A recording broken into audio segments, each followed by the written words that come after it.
triste, tu mets plein de joie. Un corps malade est guéri. Tu le fais parce que nous te l'avons demandé au début de ce culte. Merci de régner au milieu de nous. Et merci de nous parler ce matin. Au nom de Jésus. Amen. Amen. Alléluia. Je rends grâce à Dieu qui me donne encore l'opportunité de parler de sa part ce matin. Je ne sais pas si c'est une prédication ou c'est une exhortation. Les lecteurs de la Bible ou les étudiants de la Bible, les théologiens qui sont ici ce matin peuvent se poser la question, c'est une prédication ou c'est quoi? Moi-même, je ne sais pas. Ça ressemble à une exhortation qu'on peut donner le jeudi pour fortifier quelqu'un. Mais je suis plus que convaincu que Dieu veut parler à quelqu'un ce matin. Et je prie que ce soit toi. Je vous remercie aussi pour votre présence, le sacrifice que vous faites chaque matin de se lever, maintenant que le froid a commencé. Mais on est là dans la présence de Dieu. Mais aussi l'homme de Dieu, pour ceux qui ne le savent pas, qui n'est pas présent au milieu de nous, il est en Afrique du Sud. Et je suis sûre que nos prières sont en train de le parvenir et Dieu est en train de le restaurer, de le fortifier davantage. Moi, j'ai hâte de le voir. Je ne sais pas si c'est aussi ton cas. Toi aussi.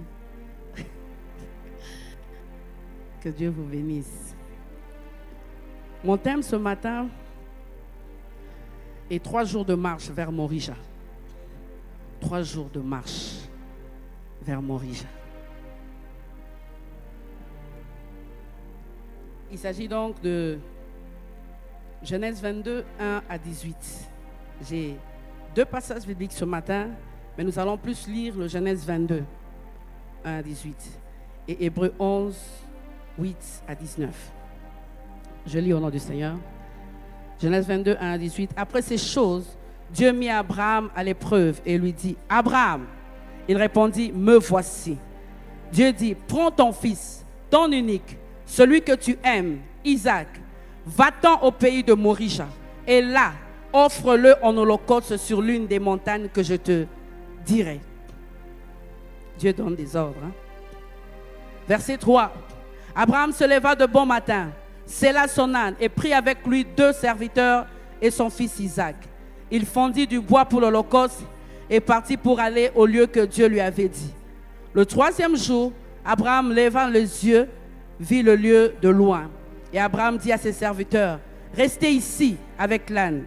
Moi et le jeune homme, nous irons jusque-là pour adorer et nous reviendrons auprès de vous. » Abraham prit le bois pour l'holocauste, le chargea sur son fils Isaac et porta dans sa main le feu et le couteau. Et ils marchèrent tous 2 ensemble. Alors Isaac, parlant à Abraham, son père, dit, « Mon père !» Il répondit, « Me voici, mon fils. » Isaac reprit, « Voici le feu et le bois, mais où est l'agneau pour l'holocauste ?» Abraham répondit, « Mon fils, Dieu se pourvoira lui-même de l'agneau pour l'holocauste. » Et ils marchèrent tous 2 ensemble. Lorsqu'ils furent arrivés au lieu que Dieu lui avait dit, Abraham y éleva un autel et rangea le bois. Il lia son fils Isaac et le mit sur l'autel, par-dessus le bois.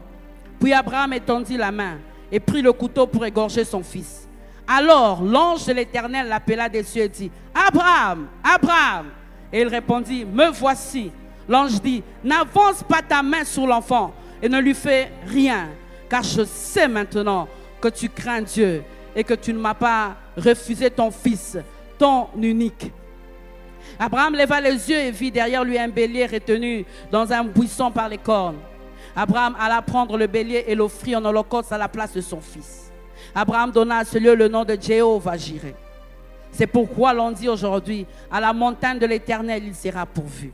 L'ange de l'Éternel appela une seconde fois Abraham des cieux et dit, « Je le jure par moi-même, parole de l'Éternel, parce que tu as fait cela et que tu n'as pas refusé ton fils, ton unique, Je te bénirai et je multiplierai ta postérité comme les étoiles du ciel et comme le sable qui est sur le bord de la mer. Et ta postérité possédera la porte de tes ennemis. Toutes les nations de la terre seront bénies en ta postérité parce que tu as obéi à ma voix. Le deuxième passage se trouve dans Hébreux 11, 8 à 19. On nous parle de la foi d'Abraham et de sa famille. C'est par la foi qu'Abraham, lors de sa vocation, obéit et partit pour un lieu qu'il devait recevoir en héritage et qu'il partit sans savoir où il allait. C'est par la foi qu'il vint s'établir dans la terre promise, comme dans une terre étrangère, habitant sous des tentes, ainsi qu'Isaac et Jacob, les co-héritiers de la même promesse. Car il attendait la cité qui a des solides fondements, celle dont Dieu est l'architecte et le constructeur. C'est par la foi que Sarah elle-même, malgré son âge avancé, fut rendue capable d'avoir une postérité, parce qu'elle crut à la fidélité de celui qui avait fait la promesse. C'est pourquoi d'un seul homme, déjà usé de corps, naquit une postérité nombreuse comme les étoiles du ciel, comme le sable qui est sur le bord de la mer, qu'on ne peut compter. C'est dans la foi qu'ils sont tous morts, sans avoir obtenu les choses promises, mais ils les ont vus et salués de loin, reconnaissant qu'ils étaient étrangers et voyageurs sur la terre. Ceux qui parlent ainsi montrent qu'ils cherchent une patrie. S'ils avaient eu en vue celle d'où ils étaient sortis, ils auraient eu le temps d'y retourner. Mais maintenant, ils en désirent une meilleure, c'est-à-dire une céleste. C'est pourquoi Dieu n'a pas honte d'être appelé leur Dieu, car il leur a préparé une cité. C'est par la foi qu'Abraham offrit Isaac lorsqu'il fut mis à l'épreuve et qu'il offrit son fils unique, lui qui avait reçu les promesses et à qui il avait été dit, en Isaac sera nommé pour toi une postérité. Il pensait que Dieu est puissant, même pour ressusciter les morts. Aussi le recouvra-t-il par une sorte de résurrection. Il s'agit donc ce matin de l'histoire d'Abraham, le père de la foi. Il s'agit d'Abraham, le père de la foi. L'histoire d'Abraham commence au chapitre 12 de Genèse. Si vous lisez Genèse 12, c'est là que Dieu l'appelle et lui demande d'aller là où il indiquera. Genèse 12, le verset 1. Il dit, va-t'en de ton pays, de la maison de ton père, dans le pays que je te montrerai.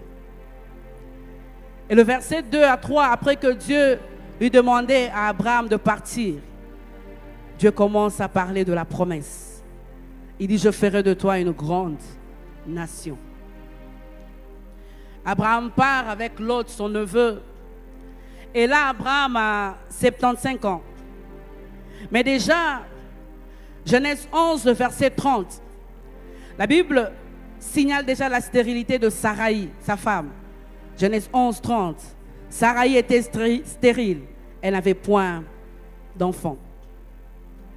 Abraham vient vers l'Égypte à cause de la famine. Je suis en train de relater l'histoire depuis Genèse 12 pour que nous puissions comprendre Genèse 22. Cela te poussera aussi à étudier le personnage Abraham. Après, c'est l'histoire de la séparation d'Abraham avec son neveu Lot. Et c'est au chapitre 15 que Dieu parle de son alliance avec Abraham. Alors que celui-ci parle de l'héritier de sa maison, Eliezer de Damas, il a comme l'impression que c'est fini.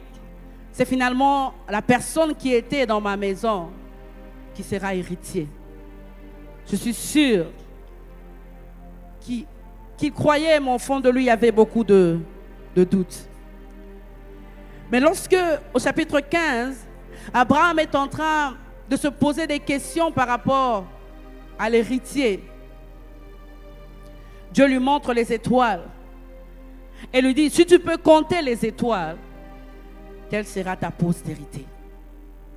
Après quoi, vous allez voir que là, Dieu lui demande d'offrir des animaux en sacrifice.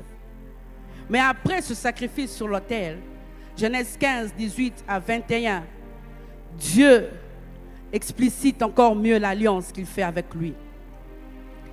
C'est après que Dieu a expliqué mieux à Abraham l'alliance qu'il a fait avec lui, qui a l'épisode d'Agar et d'Ismaël, au chapitre 16 de Genèse. Au chapitre 17, Abraham a 99 ans. Dieu vient encore lui parler. Cette fois-ci, Dieu est encore beaucoup plus précis par rapport à l'alliance. Dieu l'a dit de partir. Dieu a fait une promesse. Mais vous allez voir, Genèse 17, 2 à 8, Dieu lui parle même de sa descendance, de la descendance d'Abraham. Et Dieu lui parle de l'objet de l'alliance, la circoncision. Parce que chaque alliance a un objet qui te lie avec Dieu. C'est là que Dieu lui change de nom. Au chapitre 17, Dieu lui change de nom. Genèse 17, au verset 5. Abraham devient Abraham, père d'une multitude. Et Saraï, chapitre 17, toujours au verset 15, Saraï devient Sarah. Dieu change de nom. C'est donc là, après que Dieu ait parlé, Dieu ait fixé l'objet de l'alliance, Dieu ait explicité l'alliance, c'est là que Dieu vient maintenant le visiter lui-même. Au chapitre 18, c'est là qu'on est en train de parler des 3 visiteurs pendant la chaleur du jour. 3 visiteurs. C'est là qu'Abraham s'empresse de leur donner de l'eau, des gâteaux, un veau tendre et bon et le lait. Bien manger, bien rassasié. Les 3 visiteurs ouvrent la bouche et parlent. C'est là, Genèse 18, que Dieu donne la précision par rapport à l'accomplissement de l'alliance. C'est là qu'il donne le temps. Genèse 18, verset 10. Dieu a parlé, mais c'est tout un parcours. Genèse 18, 10, il dit, je reviendrai vers toi à cette même époque. Et voici Sarah, ta femme, aura un fils. Il donne la précision. Il parlait des étoiles du ciel. Il parlait de beaucoup de choses, de la descendance. Mais à un certain moment, il fixe le temps. Il y a toujours un moment dans nos vies, dans notre parcours avec Dieu, où Dieu vient fixer le temps. Où Dieu vient fixer le temps.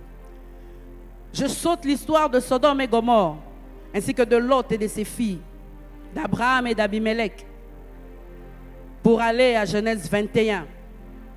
Ce qui nous concerne ce matin, la naissance d'Isaac. La naissance d'Isaac. Au verset 2, Genèse 21 au verset 2, la Bible dit, Sarah devint enceinte et elle enfanta un fils à Abraham dans sa vieillesse, au temps fixé dont Dieu lui avait parlé. Il ne ment pas. Il reste fidèle à sa promesse, fidèle à ce qu'il a dit qu'il va faire. Peu importe le temps, peu importe le vent, peu importe la tempête. J'aimerais dire à quelqu'un ce matin, il y a un temps fixé. Un temps fixé dont Dieu t'avait parlé. De la même manière, il l'a réalisé dans la vie de Sarah. De la même manière, il le fera aussi dans ta vie. Le verset 3, Abraham donnant le nom d'Isaac. Abraham a 100 ans. Abraham donnant le nom d'Isaac. J'aime l'exclamation de Sarah. Verset 7. Genèse 21, le verset 7. J'aime cette exclamation. J'ai souvent lu cette histoire, mais en lisant encore pour apporter la parole ce matin, j'ai aimé cette exclamation de Sarah. Elle dit, qui aurait dit à Abraham, Sarah allaitera des enfants. Cependant, je lui ai enfanté un fils dans sa vieillesse. Qui aurait dit? Ce matin aussi, sûr et certain de l'exclamation de quelqu'un dans les jours à venir, où il sera en train de dire la même chose que Sarah. C'est comme pour dire, qui aurait cru? Qui aurait cru? Je veux voir le visage de Sarah. Je veux voir cette femme tenant entre ses mains cet enfant. Je veux voir les larmes de cette femme qui regarde le parcours, qui regarde le jour, qui se souvient du jour où elle avait ri. Et Dieu lui avait posé la question, tu as ri? Elle a dit non. Je regarde tout le parcours quand elle a dit, elle a eu à proposer à son mari de prendre sa servante. Je regarde ses larmes de joie et je comprends son exclamation. Qui aurait cru? Ce matin, plus que convaincu que quelqu'un dans les jours à venir sera en train de dire, qui aurait cru? Qui aurait cru? Qui aurait cru? Parce que dans les choses que Dieu fait pour nous, il y a toujours cette exclamation. Qui aurait cru? Qui aurait cru que le faiseur de songes, Joseph, vivra son songe? Qui aurait cru que cet esclave, jeté dans la citerne, oublié, qui aurait cru que son songe, il a rêvé d'un songe comme promesse, mais que aussi le songe l'amènera vers le palais royal? Qui aurait cru? Qui aurait cru que l'orpheline dans la maison de Mardochée appelée Esther habiterait dans le palais royal? Qui aurait cru? Qui aurait cru que quelqu'un ce matin vivra son rêve? Que quelqu'un ce matin entrera au fait dans sa destinée? Qui aurait cru? Qui aurait cru que Daniel, le déporté, occupera de hautes fonctions à Babylone? Qui aurait cru? Qui aurait cru? Qui aurait cru qu'Élisabeth la stérile enfantera Jean-Baptiste? Qui aurait cru qu'une femme ce matin, malmenée par la belle famille, le médecin en dit, ça ne sert à rien. Le problème ne vient même pas de toi, de ton mari. Ou la stérilité est confirmée. Ou on te dit, arrête de perdre l'argent pour rien. La médecine a tout fait. Qui aurait cru que cette femme qui coulait du sang pendant 12 ans, qu'à cause d'un simple toucher, qui aurait cru que le sang pouvait s'arrêter? Qui aurait cru que l'hémorragie pouvait s'arrêter? Qui aurait cru que Anne enfantera Samuel, le plus grand sacrificateur et prophète d'Israël, l'homme le plus considéré? Qui aurait cru dans ce que Dieu t'a dit qu'il va faire pour toi? Il y aura cette phrase. Qui aurait cru? Qui aurait cru qu'un Alain ce matin, en ces lieux, deviendra président délégué général de cette entreprise minière? Qui aurait cru? Qui aurait cru qu'un orphelin terminera ses études et occupera cette fonction? Qui aurait cru que le rêve de quelqu'un va se réaliser ce matin? Qui aurait cru?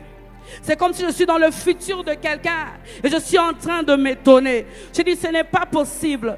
C'est celui qui avançait ici en train de danser. C'est celui qui n'avait même pas des chaussures. C'est celui à qui on donnait, qui ne pouvait même pas donner l'offrande des acheteurs. Qui aurait cru que ce soit lui qui construise le temple de Philadelphie? Qui aurait cru? Qui aurait cru Saül le meurtrier sera compté parmi les apôtres, deviendra Paul? Qui aurait cru? Qui aurait cru à ces choses? Qui aurait cru à ces choses? Le Dieu que je sers aime se manifester dans la vie de ses enfants, où l'impossibilité devient possibilité, où l'impossibilité devient possibilité. Genèse 18, verset 14, la Bible dit, y a-t-il rien qui soit étonnant de la part de l'Éternel? Ça, c'est quand les 3 visiteurs viennent alors que Sarah rit. La Bible dit, Genèse 18, 14, y a-t-il rien qui soit étonnant de la part de l'Éternel? Jérémie 32, le verset 17. Seigneur éternel, tu as fait les cieux et la terre. Par ta grande puissance et par ton bras étendu, rien n'est étonnant de ta part.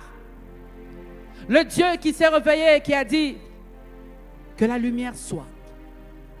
Le Dieu qui a fixé le temps et les époques. Le Dieu qui a créé le soleil et la lune. Le Dieu qui fait que les eaux qui sont suspendues au ciel ne tombent pas. Y a-t-il quelque chose d'étonnant?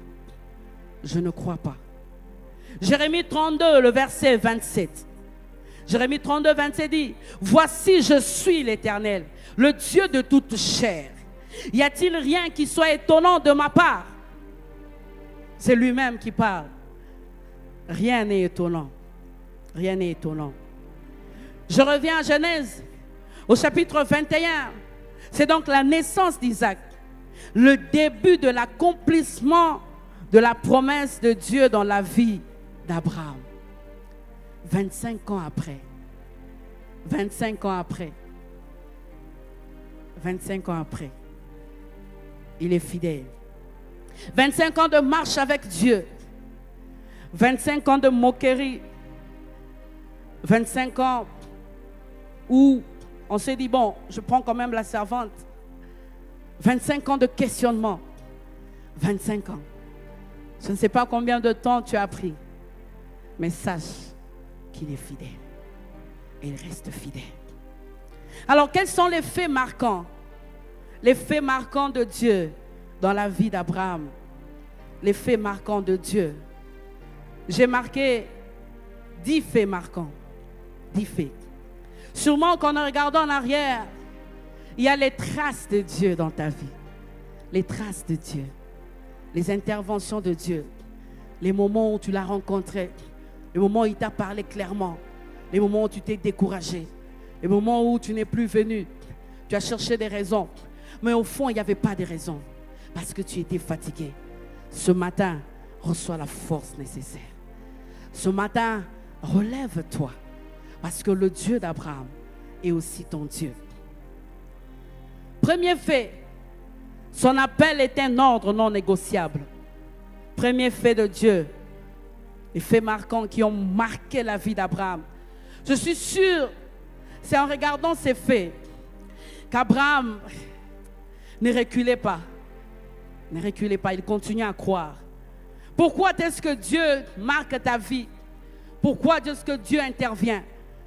C'est pour que lorsque tu te fatigues, que tu te souviennes de ces traces dans ta vie. Son appel est un ordre non négociable.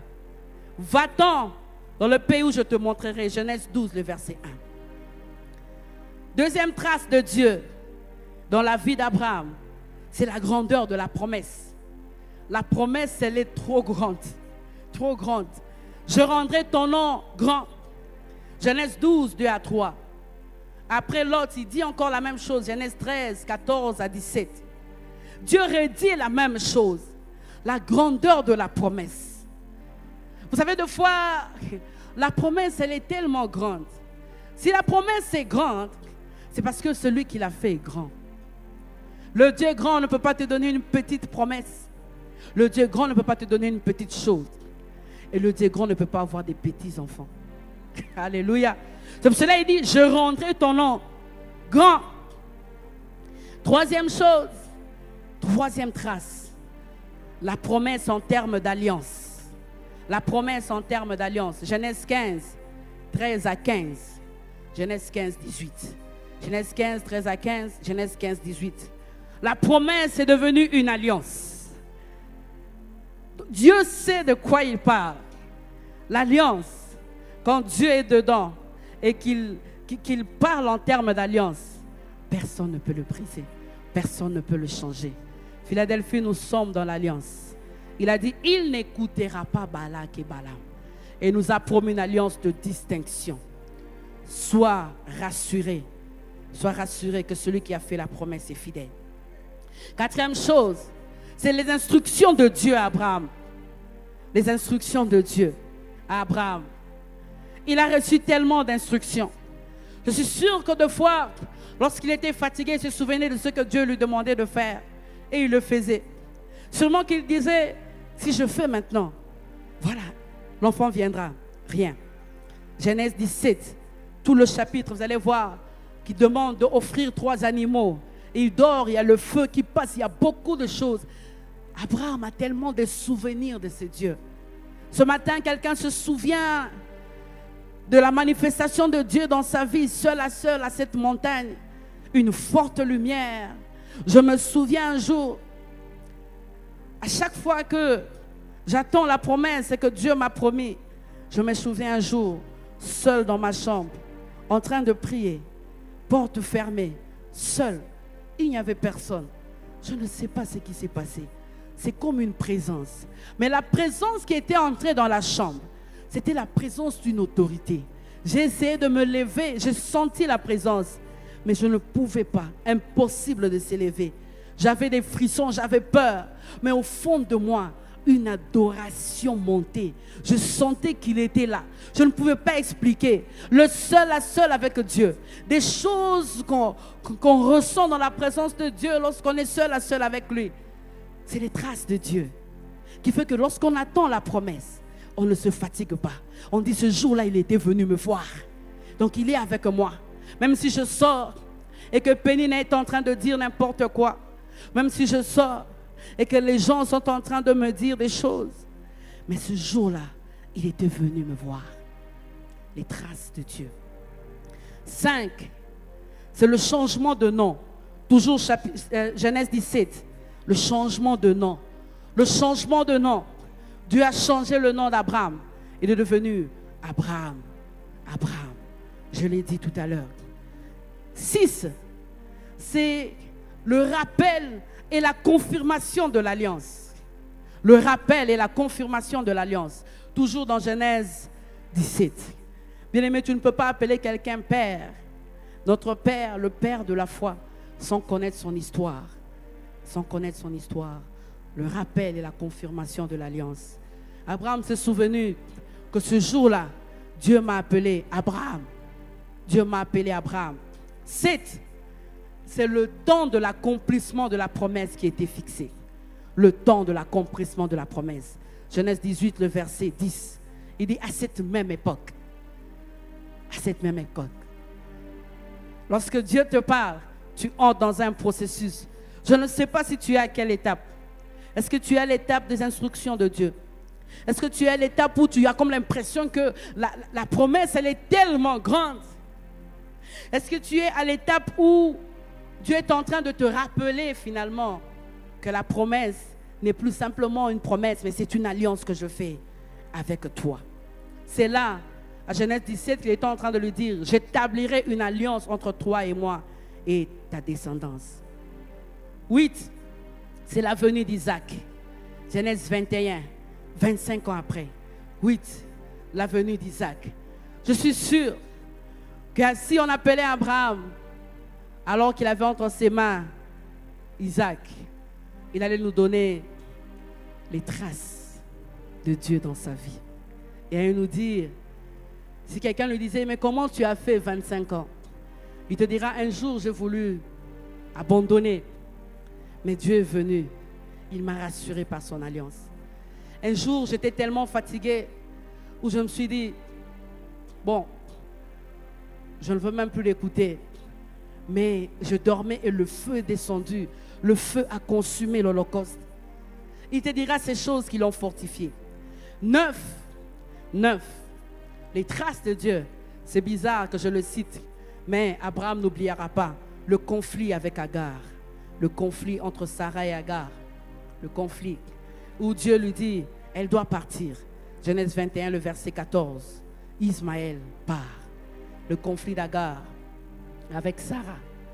Tout ça, ça marque l'esprit d'Abraham.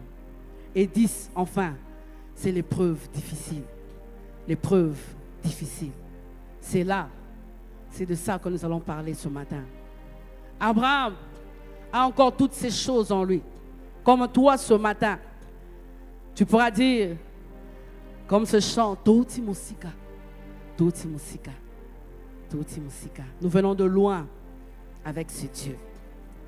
Alors, quelles sont les leçons que je retiens de ces 25 ans de marche d'Abraham avec Dieu? Quelles sont les leçons que je retiens de ce 25 ans de marche d'Abraham avec Dieu? Ces 10 choses que je viens d'énumérer peuvent faire un livre de plusieurs pages, mais je l'ai donné tout simplement en point. Chaque point peut être encore élaboré, encore étudié. Mais ce matin, nous voulons tirer des leçons. 25 ans de marche d'Abraham avec Dieu. La première leçon, c'est que les instructions de Dieu sont des ordres. Soit on obéit, soit on se trouve des excuses. Les instructions que Dieu nous donne sont des ordres. Soit on obéit, soit on se trouve des excuses. Ce matin, j'aimerais insister sur l'obéissance de quelqu'un. Dieu veut appeler quelqu'un à une obéissance totale, à faire quelque chose de fort ce matin. Deuxième leçon, Dieu ne continuera à parler que dans la mesure où tu obéiras à ce qu'il t'a dit avant. Dieu ne continuera à parler que dans la mesure où tu obéiras à ce qu'il t'a dit avant. Si tu ne fais pas ce qu'il t'a dit avant, il s'arrête, il ne parlera plus. Dieu ne continuera à parler que dans la mesure où tu obéiras à ce qu'il t'a dit avant. Troisième leçon, la promesse que Dieu nous fait n'est pas relative à ce que nous sommes. Famille, position sociale, ça ne dépend pas. La promesse de Dieu ne dépend pas de tes réalités actuelles. La promesse de Dieu dépend de Dieu lui-même. Nous l'avons dit l'autre jour, le mercredi. La promesse de Dieu ne dépend pas de ce que tu es. Position sociale, famille. Il fait des choses qui ne ressemblent pas à nos familles. Il fait des choses qui ne ressemblent pas à notre position sociale. Quatrième leçon. Lorsque la promesse se transforme en alliance, plus personne ne peut arrêter son accomplissement. Lorsque la promesse se transforme en alliance, plus personne ne peut arrêter son accomplissement. Plus personne ne pourra arrêter son accomplissement. Même pas ce que les médecins peuvent te dire ici, alors que Dieu t'a parlé, plus rien ne pourra arrêter l'accomplissement de Dieu. 5. Dieu commence par changer notre nom avant de changer notre condition. Dieu commence par changer notre nom avant de changer notre condition. Il te change d'abord de nom avant de changer ta condition. 6.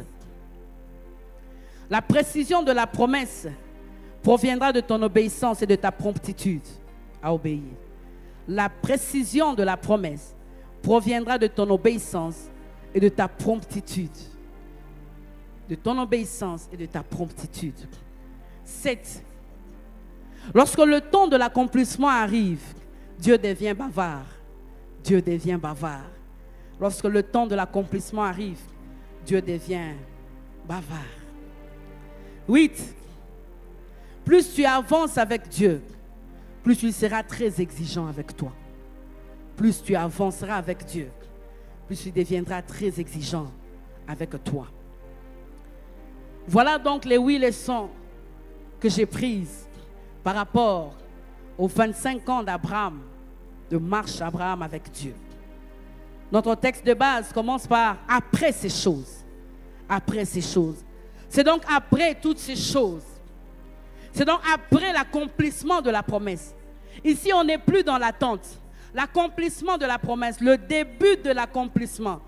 Parce que la postérité devait devenir grande. La postérité devait devenir grande comme le sable de la mer et les étoiles du ciel. C'est ici qu'il y a l'épreuve. Genèse 22. Genèse 22. Cette histoire commence par la demande de Dieu à Abraham. Genèse 22, le verset 2. Dieu lui dit, prends ton fils, ton unique, celui que tu aimes, Isaac, va-t'en au pays de Morija, et là offre-le en holocauste sur l'une des montagnes que je te dirai.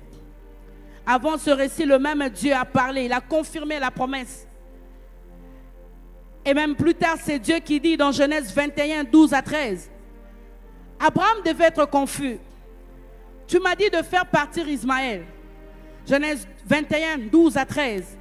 Accorde à Sarah tout ce qu'elle te demandera, car c'est d'Isaac que sortira une postérité qui te sera propre. Comment tu me dis de faire partir Ismaël, Genèse 21, 12 à 13, et d'offrir Isaac. D'offrir Isaac.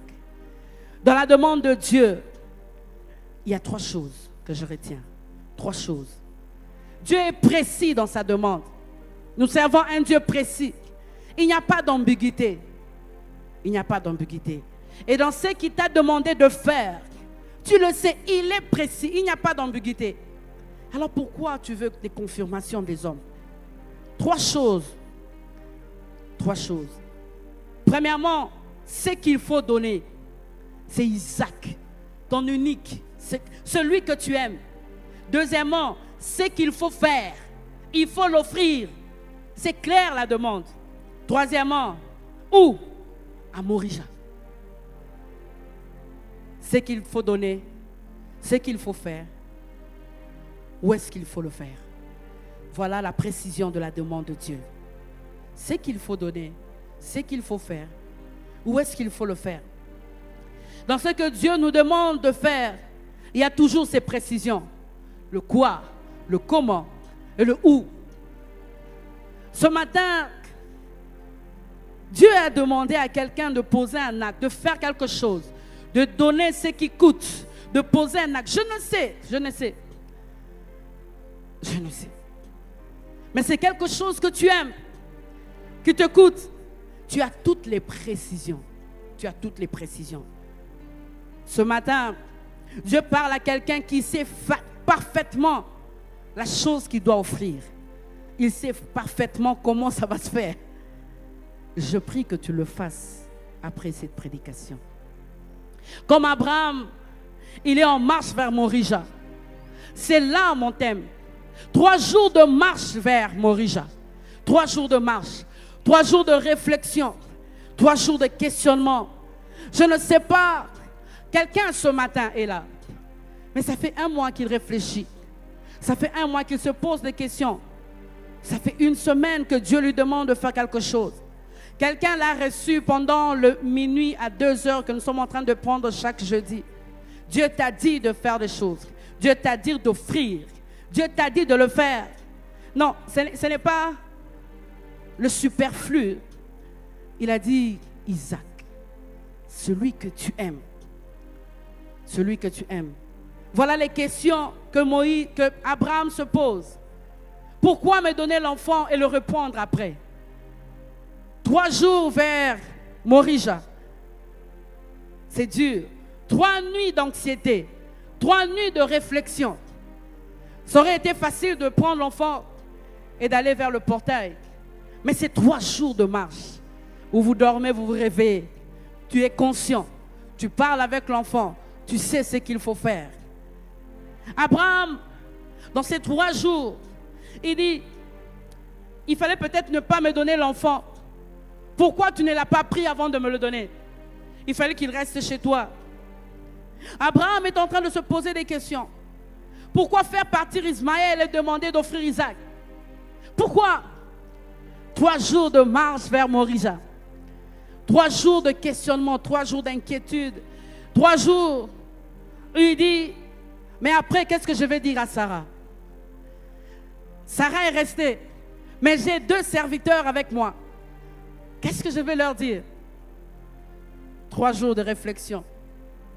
Il y a toujours un moment dans la vie où Dieu te demande de faire des choses. Et tu te poses tellement de questions. 3 jours de marche vers Morija. Ce matin, pour quelqu'un, peut-être c'est 2 mois de marche vers Morija. Ce matin, pour quelqu'un, peut-être c'est 1 semaine de marche vers Morija. Où il s'est dit, mais si je dois donner ça, si ça doit partir, qu'est-ce que mes enfants feront? Comment je vais faire? Comment j'amènerai mes enfants à l'école? Qu'est-ce qui va se passer? C'est le seul que j'ai. Seigneur, il fallait me demander quand j'en avais 3. Maintenant, je n'ai que ça. Je n'ai que ça. Isaac avait 13 ans, comme les commentateurs disent. Donc Abraham a 113 ans. Il dit, si je lui donne maintenant, si pour avoir Isaac, j'ai fait 25 ans. Maintenant, j'ai 113 ans. 25 ans autres pour avoir l'autre. Est-ce que je serai encore en vie? Abraham continue à se poser des questions. 3 jours de marche vers Morija. Où il dit, est-ce que c'est vraiment Dieu qui m'avait parlé? J'ai comme l'impression que c'était... Non, c'était C'était mes pensées. Ce matin, plus que convaincu que je parle à un cœur, je suis venu te confirmer de la part de Dieu. C'est vraiment Dieu qui t'a demandé de le faire. C'est vraiment lui. 3 jours de marche, beaucoup d'images traversent son esprit. Il voit Dieu revenir, lui parler. Il voit toutes ces choses. Il dit finalement, il fallait que je garde Ismaël. Pourquoi Dieu me demande une telle chose? Ce que Dieu te demande de faire est très difficile. Très difficile. Finalement, d'où sortira cette grande nation? Finalement, cette postérité, d'où ça sortira? Finalement, les étoiles dont tu dis, comment ça va se passer? Tu m'as dit que tu béniras ceux qui vont me bénir, tu maudiras ceux qui vont me maudire. Tu m'as parlé de la postérité comme poussière de la terre. Tu m'as parlé du futur de ses descendants, de mes descendants. Il y a eu la circoncision, l'alliance entre toi et moi et mes descendants. Tu as changé mon nom. Tu as changé mon nom pour prendre l'enfant. 3 jours de marche vers Morija. 3 jours de réflexion. 3 jours, je suis sûr qu'Abraham ne dormait pas. 3 jours d'insomnie. Mais ce matin, tu peux arrêter ces réflexions. Ce matin, tu peux arrêter ces insomnies en obéissant. En faisant exactement ce que Dieu t'a dit de faire. Parce que tu connais ce que tu dois donner, ce que tu dois faire et où est-ce que tu dois le faire. Tu le sais. Quelqu'un ce matin est en route vers Morija. Et beaucoup de questions envahissent sa tête, son esprit. Est-ce que c'est Dieu qui m'avait parlé? Je resterai avec quoi? Je recommencerai à zéro. Quand on donne Isaac, on reste avec rien du tout. Il n'y a pas d'alternative. Tu donnes, tu restes avec rien. Ouf. Que dirais-je aux autres? Dieu m'a parlé. Mais tu nous as dit que le même Dieu t'a donné Isaac. Nous sommes venus célébrer ton Dieu. Nous avons cru. Mais quel est ce Dieu qui admet le sacrifice humain? Le sacrifice humain à l'époque était autorisé pour d'autres dieux. Jéhovah, le Dieu du ciel et de la terre. Comment tu peux cautionner le sacrifice humain? Voilà les questions qu'Abraham se pose. Comment tu peux cautionner? Si je donne Isaac, je perds définitivement cette somme d'argent. Tout était déjà calculé. Cet engagement. Il ne restera plus rien. Tu as vu le sacrifice que j'ai fait. Tu as vu les sacrifices, les manquements. J'ai dû même à sacrifier ma propre maison pour garder cet argent. Mais si je donne finalement, le projet va arriver comment? Quand tu dis que nous sommes MDI, millionnaires, dignitaires, influents, mais c'est avec cet argent, c'est avec ce projet finalement. Dans ce que Dieu te demande de faire, dans cet acte, dès que tu le fais, il ne restera plus rien. Il ne restera plus rien. Dieu me dit de te dire, avance vers Morija. Ne t'arrête pas. Ne t'arrête pas. Ceux qui t'entourent, ils ne savent pas ce qui se passe. Mais avance. Avance vers Morija. 5 choses à savoir sur le chemin vers Morija. Sur le chemin vers Morija. Premièrement, sur le chemin vers Morija, il n'y a que toi qui as entendu la voix de Dieu. Il n'y a que toi.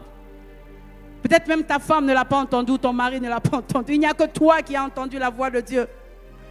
Comme Abraham, Sarah n'avait pas entendu la voix. Deuxièmement, il arrivera un moment où tu dois avancer seul avec ton holocauste, ton sacrifice, seul. Tu es parti avec les serviteurs. Le verset 5 du chapitre 22 que nous venons de lire. Il dit à ses serviteurs, restez ici avec l'âne. Moi et le jeune homme, nous irons et nous reviendrons auprès de vous. Il y a un moment où tu dois laisser les autres. Parce que c'est de seul à seul avec Dieu.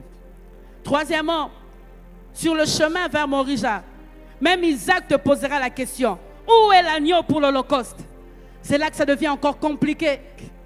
C'est là que ça devient encore compliqué. 3 nuits, il n'a rien dit. de marche, il n'a rien dit. Mais lorsque tu laisses les serviteurs, c'est là que Isaac pose la question. Où est l'agneau pour l'Holocauste? Quatrième chose, c'est sous forme de leçon. Le secret de la vraie vie en Dieu, c'est d'être prêt à sacrifier tout ce que Dieu nous demande. Le secret de la vraie vie en Dieu, c'est d'être prêt à sacrifier tout ce que Dieu nous demande. Matthieu 10, 37 à 39, Matthieu 16, 24 à 25, Jean 12, 25. Matthieu 10, 37 à 39, Matthieu 16, 24 à 25, Jean 12, 25. Cinquième chose, ton obéissance totale démontrera ta foi. Ton obéissance totale à Dieu démontrera ta foi. Parce que moi, je définis la foi. F comme ferme, O comme obéissance, I comme impossible. Ferme obéissance à l'impossible.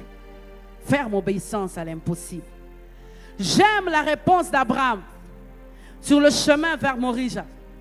Écoutez ce qu'il dit aux serviteurs. Aux serviteurs, je suis sûr que la foi, malgré ses questionnements, la foi d'Abraham n'était pas ébranlée. Pourquoi? À cause de ces deux choses. Les réponses qu'il donne, et à son fils, et aux serviteurs. Aux serviteurs, il dit, nous reviendrons auprès de vous. À l'enfant, il dit, Dieu se pourvoira lui-même de l'agneau pour l'Holocauste. Ce matin, Dieu te donne la parole. Tu vas répondre aux serviteurs et tu vas répondre à l'enfant. Hébreux 11, que nous venons de lire, 17 à 19. Il pensait que Dieu était puissant et puissant pour ressusciter les morts. Quelle foi! C'est normal qu'on l'appelle le père de la foi. Pour t'encourager à aller jusqu'au bout de ton voyage, jusqu'au bout de ton obéissance, à faire exactement ce que Dieu t'a demandé de faire. Voilà l'histoire d'Abraham. Toi et moi, nous sommes privilégiés parce que nous connaissons la suite. Mais Abraham ne connaissait rien. Abraham ne savait pas qu'il y avait un bélier.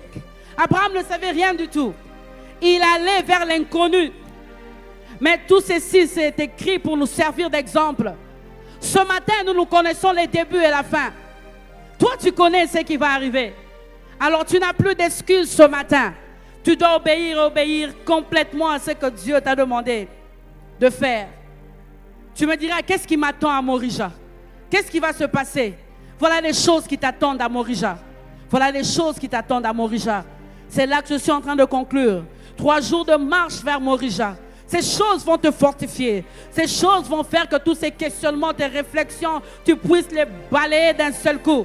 Parce que tu pourras dire comme Abraham, nous reviendrons auprès de vous. Tu pourras dire aux serviteurs, tu pourras dire aux fils, Dieu se pourvoira lui-même de l'agneau pour l'Holocauste.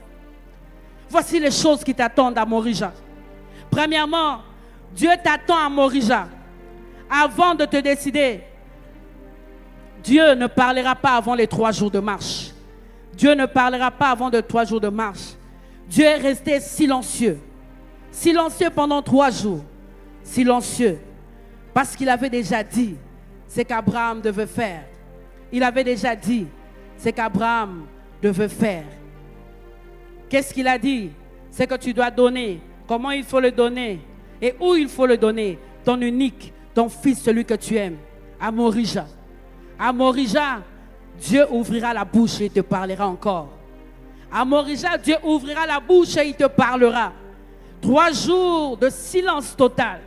3 jours de silence total. 1 mois de silence total où tu attends la confirmation, où tu te dis, Seigneur, reparle encore. Il ne parlera plus parce que tu sais ce que tu dois faire. Tu le sais.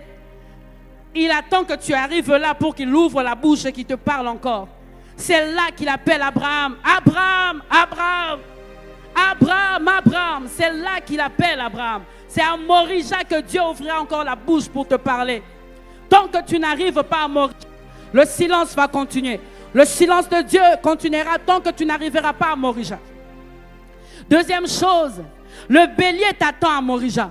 Le bélier ne viendra pas avant 3 jours. Le bélier ne viendra pas la nuit alors que tu es en train de réfléchir. Arrête de monter à la montagne. Arrête de chercher Dieu. Arrête de consulter les prophètes. Dieu t'a parlé et il t'a parlé clairement. Le bélier t'attend à Morija. La question que tu te poses, si je donne Isaac, il me restera quoi? Le bélier à Morija. Il faut que tu arrives pour voir ce qui va te rester. Le bélier, synonyme de Christ, pour dire, Dieu t'a donné Isaac, mais le meilleur est à venir. Jésus est avec toi. Le bélier, l'agneau de Dieu, pour te dire qu'au-delà d'Isaac, quelque chose de fort, quelque chose de puissant, quelque chose de merveilleux t'attend à Morija. Mais tant que tu n'arriveras pas, tant que tu ne feras pas cette marche, tu ne verras pas le bélier. Raccroche. Je parle à quelqu'un ce matin. Une bonne surprise t'attend à Morija. Une bonne surprise t'attend à Morija. Isaac est venu de Dieu. Le bélier est venu de Dieu. Le don le plus excellent que les hommes attendent. Jésus-Christ de Nazareth. L'homme parfait. Le Saint d'Israël. Il t'attend là-bas à Morija. Oh Rabosa. Isaac t'a donné la joie, mais lui te donnera au-delà. Il t'attend où? À Morija. Le bélier où? À Morija. Troisième chose, Dieu ne pourvoit qu'à la montagne de Morija. C'est là qu'il pourvoit. Dieu ne pourvoira pas sur la plaine. Dieu ne pourvoira pas pendant la marche. Dieu pourvoira à la montagne. C'est là-bas qu'il va pourvoir. C'est là-bas que tu vas comprendre qu'il s'appelle Jireh. Tu ne peux pas expérimenter ce Dieu qu'on appelle Jéhovah Jireh si tu n'arrives pas à Morija. C'est là que tu l'appelleras Jéhovah Jireh. Quatrième chose qui t'attendent à Morija. À Morija, la promesse qui est devenue une alliance se transforme en serment. Dieu jure. C'est à Morija que le Dieu du ciel et de la terre, il se lève et dit, je le jure par moi-même, parole de l'Éternel, parce que tu as fait cela. Oh Rakosha, dis-moi, qui peut révoquer le serment de Dieu? Dis-moi, qui peut enlever le cachet de Dieu? Dis-moi, qui peut enlever le approuve de Dieu? Dis-moi, qui peut le faire? Personne. C'est là que Dieu se lève et il jure. C'est là le serment, une affirmation, une promesse faite, une attestation d'une personne sacrée qui reste irrévocable. C'est là que la promesse qui devient l'alliance devient un serment. Un serment. C'est là que Dieu va se lever. Il va jurer pour ta famille. Il va jurer pour tes projets. Il va jurer pour tes enfants. Il y a des choses que tes enfants ne vivront pas. Il va dire, je l'ai juré. Même lorsque ton fils va se détourner, même lorsque le vent va souffler, même après 10 ans, après 20 ans, bien-aimé, le serment de Dieu ne tombera pas. Même lorsque tu ne seras plus là, Dieu se souviendra de son serment. À Morija, c'est à Morija que le serment de Dieu entre en action. C'est à Morija que personne ne peut révoquer. Quelque chose que la maladie ne peut pas révoquer. La mort ne peut pas révoquer. Le serment de Dieu. Le serment de Dieu t'attend à Morija. Est-ce que je parle à quelqu'un ce matin? Le serment de Dieu. Dis-moi qui peut enlever. Qui est ce haut placé qui peut ôter le serment de Dieu? Qui est ce haut placé qui peut oser ôter le serment de celui qui a fait le ciel et la terre? Le serment de Dieu t'attend à Morija. À Morija, on possède la porte de ses ennemis. Si tu lis, cinquième chose qui va t'arriver à Morija, si tu lis, tu verras que Dieu lui parlait. Dieu lui parlait de ses descendants. Dieu lui parlait de l'alliance. Mais c'est à Morija que Dieu lui donne la porte de ses ennemis. Alléluia.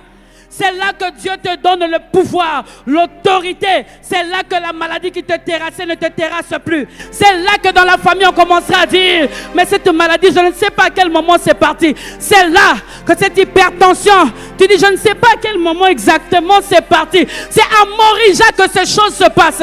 C'est à Morija que nous prenons possession de la porte de nos ennemis. C'est à Morija que la résistance de tes ennemis n'a plus de pouvoir. C'est à Morija que la maladie, que le serment des hommes n'ont plus de pouvoir. C'est à Morija.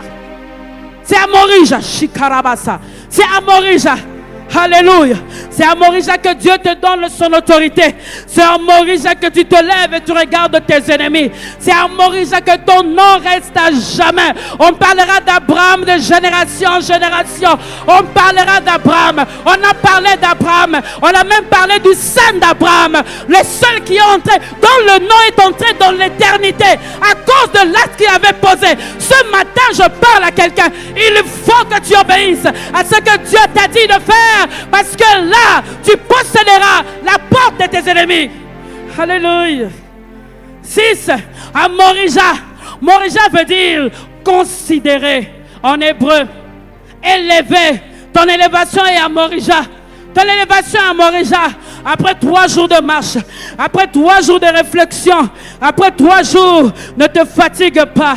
Va jusqu'au bout. Ce matin, c'est comme si je suis en train de mettre fin à des moments d'insomnie, à des moments de réflexion de quelqu'un. Tu perds ton temps. Dieu me dit, il ne faut pas que tu ailles à la montagne. Non, non, non, non. Tu l'as déjà cherché. Il a dit des choses que tu dois faire. Morija, considérer. Morija, élévation. C'est là que tu restes le plus considéré possible. C'est là que personne ne peut t'enlever.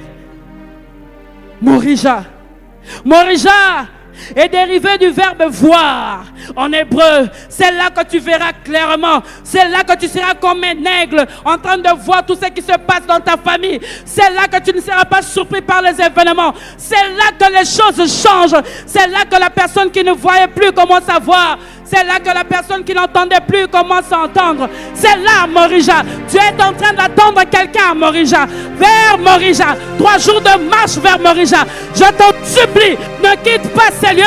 Ne quitte pas ces lieux sans faire ce que Dieu te demande de faire. C'est dur, je le sais. Ce n'est pas facile, je le sais. Oh, tu ne resteras plus avec rien, je le sais. Mais le serment de Dieu t'attend à Morija. C'est là qu'il se lève.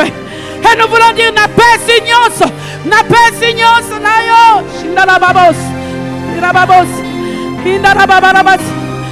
Ikarabos. Shandarababos. Ikarababos.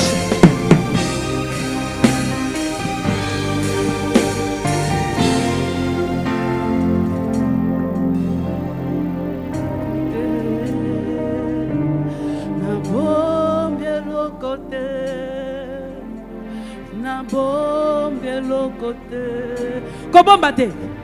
Na bombe lo côté. Na bombe lo côté. Na bombe lo côté.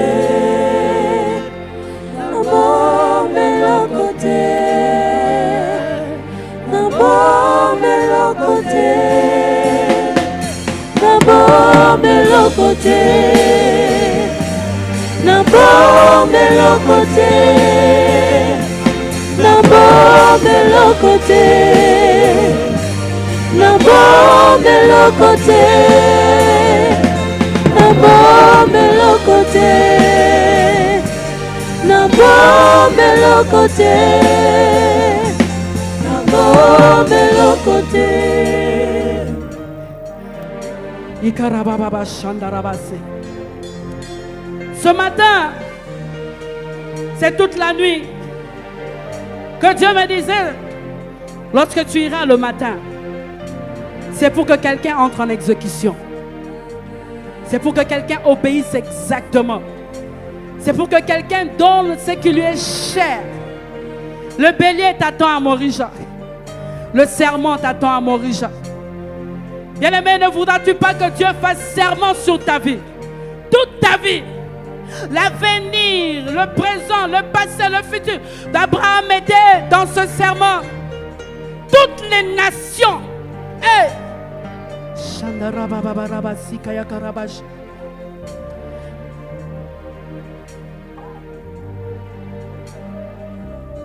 On peut le chanter calmement, la paix si.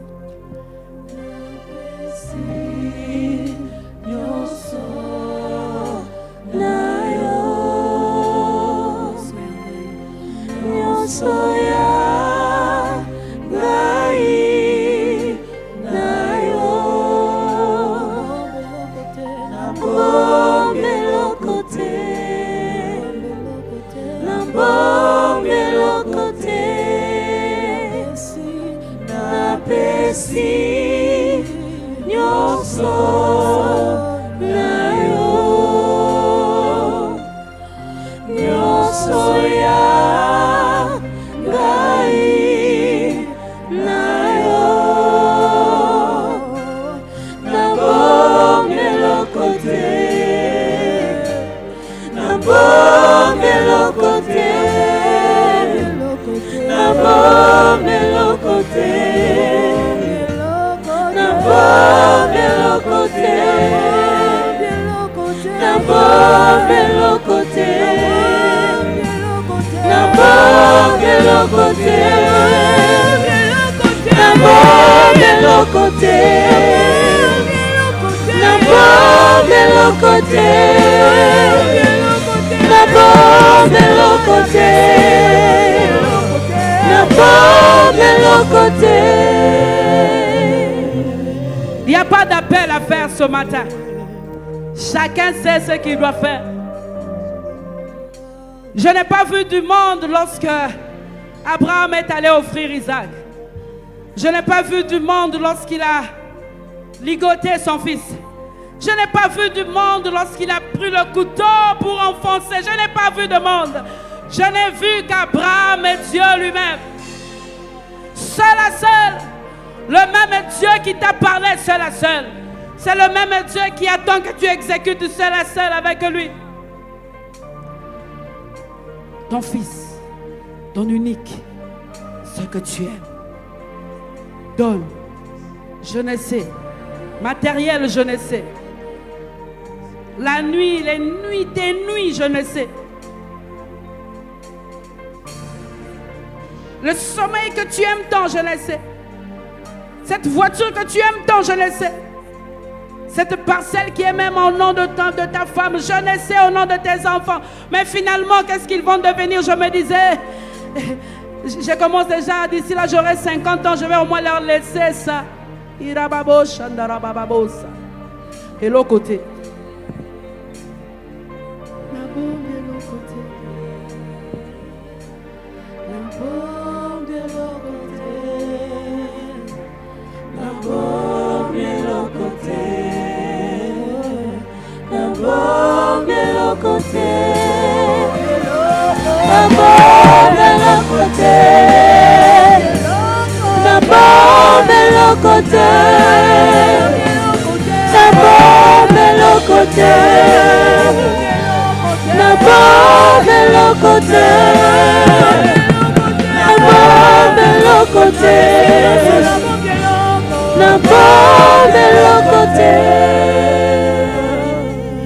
Merci Seigneur. Ouf, c'est comme si on m'avait enlevé un poids dans mon cœur. Oh, merci Seigneur. Tu es un Dieu merveilleux. Un Dieu merveilleux. Un Dieu merveilleux. Digne d'être acclamé. Alléluia. Digne d'être acclamé. Digne d'être acclamé. Digne d'être acclamé. Alléluia.